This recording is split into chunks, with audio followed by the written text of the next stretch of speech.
Assalamualaikum, apa kabar teman-teman semua? Perkenalkan, nama saya Nadia Azahra dari Pendidikan IPA 2019. Di sini saya beserta rekan-rekan dari kelompok 8 yaitu Ila Nurmiladia dan Adinda Khairunisa akan menyampaikan materi pengelolaan kelas dan laboratorium. Yuk simak video berikut. Latar belakangnya yaitu salah satu faktor yang mempengaruhi prestasi belajar peserta didik yaitu kemampuan dalam menguasai materi pembelajaran. Nah, dalam menguasai materi pelajaran ini terdapat faktor yang mempengaruhinya yaitu kualitas proses pembelajaran. Untuk meningkatkan antusiasme peserta didik, maka pendidik seharusnya mampu menciptakan suasana kelas yang kondusif.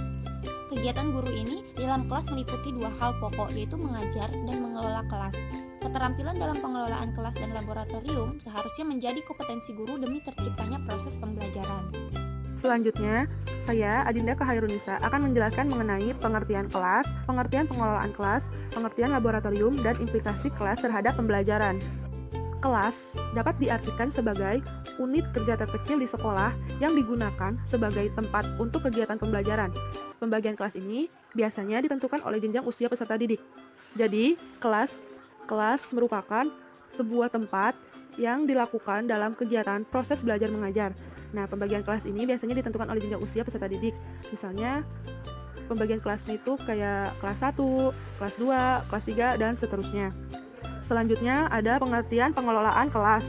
Pengelolaan kelas adalah upaya memberdayakan potensi kelas melalui seperangkat keterampilan pendidik untuk menciptakan kondisi pembelajaran yang kondusif, positif, dan produktif, serta dapat mengendalikannya jika terjadi gangguan dalam pembelajaran untuk mengoptimalisasi proses pembelajaran sehingga dapat diperoleh hasil yang memuaskan. Jadi, pengelolaan kelas ini suatu upaya pendidik dalam menciptakan suasana kelas yang kondusif serta dapat mengoptimalisasi proses pembelajaran sehingga mendapatkan hasil yang memuaskan, serta tujuan dari pembelajaran tersebut dapat tercapai. Kemudian, ada pengertian laboratorium. Laboratorium adalah sarana kegiatan belajar mengajar yang dimaksud dengan sarana adalah segala bentuk peralatan dan fasilitas fisik.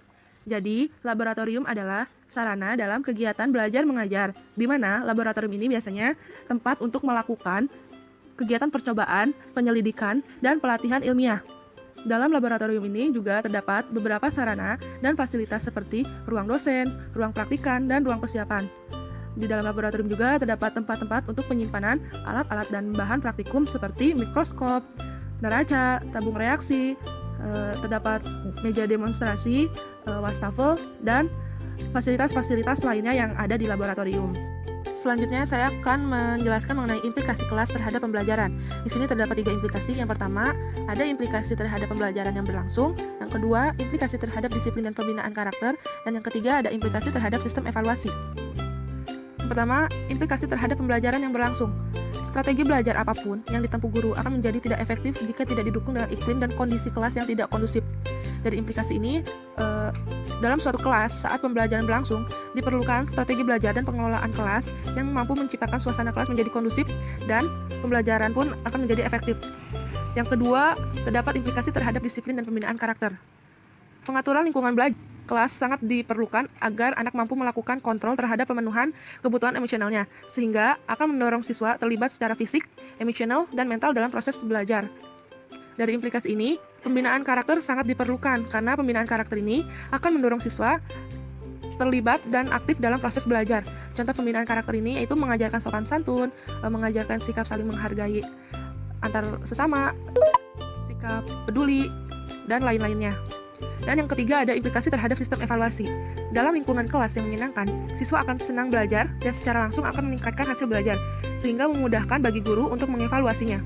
Dari implikasi ini, guru akan mengevaluasi peserta didik melalui ulangan harian misalnya, supaya guru mengetahui seberapa jauh tingkat pemahaman siswa, dan implikasi ini pun mendorong siswa untuk mendorong semangat belajarnya dan meningkatkan hasil belajar siswa.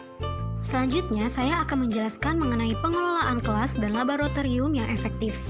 Menurut Made Pidarta pada tahun 2011, untuk mengelola kelas secara efektif perlu diperhatikan hal-hal sebagai berikut. Bisa teman-teman lihat ya. Sebagai contoh, saya contohkan pada poin kedua, yaitu guru bukan tutor untuk satu anak pada waktu tertentu, tetapi bagi semua anak atau kelompok. Nah, untuk mengelola kelas secara efektif ini, guru harus memperhatikan setiap anak yang ada di dalam kelas tersebut, bagaimana kinerjanya dan bagaimana cara belajarnya. Maka guru pun penting untuk mengetahui prinsip perbedaan individu dari setiap murid. Selanjutnya, dari hasil riset yang telah disimpulkan, beberapa variabel masalah yang perlu diperhatikan untuk membuat iklim kelas yang efektif dan sehat, yaitu sebagai berikut. Thomas Gordon mengatakan bahwa hubungan guru dan siswa itu dikatakan baik apabila hubungan itu memiliki sifat-sifat sebagai berikut. Kesimpulannya yaitu, pengelolaan kelas sangat penting keberadaannya, karena struktur di dalamnya akan memberikan kepastian apakah peserta didik dapat dengan baik mengikuti pembelajaran atau sebaliknya. Oleh karena itu, guru dan juga staf tenaga kependidikan sangat dibutuhkan untuk saling bekerja sama dalam merumuskan serta menerapkan pengelolaan kelas yang sesuai dengan kebutuhan dan kriteria setiap individu yang mendiami kelas tersebut, agar terciptanya pola belajar mengajar yang efektif. Nah, gimana teman-teman? Sudah pada paham kan mengenai pengelolaan kelas dan laboratorium? Kami dari kelompok 8 mohon maaf apabila terdapat banyak kekurangan baik dalam penyampaian materi maupun lainnya. Terima kasih dan sampai jumpa. Wassalamualaikum warahmatullahi wabarakatuh.